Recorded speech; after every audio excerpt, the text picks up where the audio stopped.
16 বছর আমি মিডিয়াতে নেই, কিন্তু I miss you so much and I love you. তুমি আমার জন্য দোয়া করো। ও যে হঠাৎ ও আমার কথা বলবে বা ভুলেই গেছে ওর কথা। শ্রাবন্তী, আমাকে দায়িত্ব দেওয়া হয়েছে যে দিলারা জামান সম্পর্কে কিছু বলার জন্য। তো আমি একজন খুব ছোট একজন মানুষ, আমি এত বড় একজন মানুষকে নিয়ে কী বলবো, যাকে আমি মা ডাকি, এবং আমার আসলে একটা মেয়ে তার মা সম্পর্কে কি বলতে পারে, আমি তার কাছে কৃতজ্ঞ। এবং সবচেয়ে বড় কথা, আমি এখন ঢাকায় আছি এবং আমার এরকম ভিডিও করার কোনো মানে সেরকম পরিস্থিতি নেই, সেই পরিবেশটা নেই। তারপরও আমি না বলে থাকতে পারছি না। সেটা হচ্ছে যে ছোট্ট একটা স্মৃতি বলি। বেশিরভাগ সময় শুটিংয়ে আমি না খেয়ে যেতাম, এবং এই বিষয়টা আম্মা জানতো যে শ্রাবণ না খেয়ে আসছে।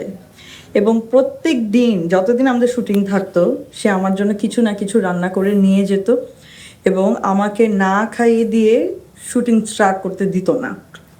এই হচ্ছে আমার দিলারা মা। এবং আমি কথা বলছি এবং আমার গলা কেঁপে যাচ্ছে।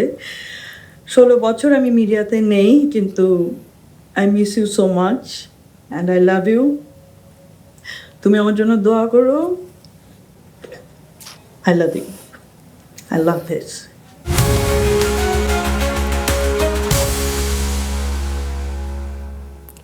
কেমন লাগলো? আমি সত্যি মানে ও যে হঠাৎ ও আমার কথা বলবে বা ভুলেই গেছে ওর কথা। আসলে জীবনটা এমনই না, কখনো না কখনো কোথাও না কোথাও একটা জায়গায় এসে যায় যেখানে দেখা হয়, কথা হয়, একটা কিছু পাওয়া যায় যেটা তার সঙ্গে জড়িয়ে আছে আর কি। এদের মায়ার জন্যে আসলে আমি আমেরিকায় চলে গেছিলাম, আমার মেয়েরা নিয়ে গেছিল ওখানে, এখানে একাকী আমি, আমার স্বামী মারা যাওয়ার পর। কিন্তু আবার আমি চলে এসেছি এই শেকড়ের টানে, এইখানে, এই দেশ, এই মানুষ, এই মায়া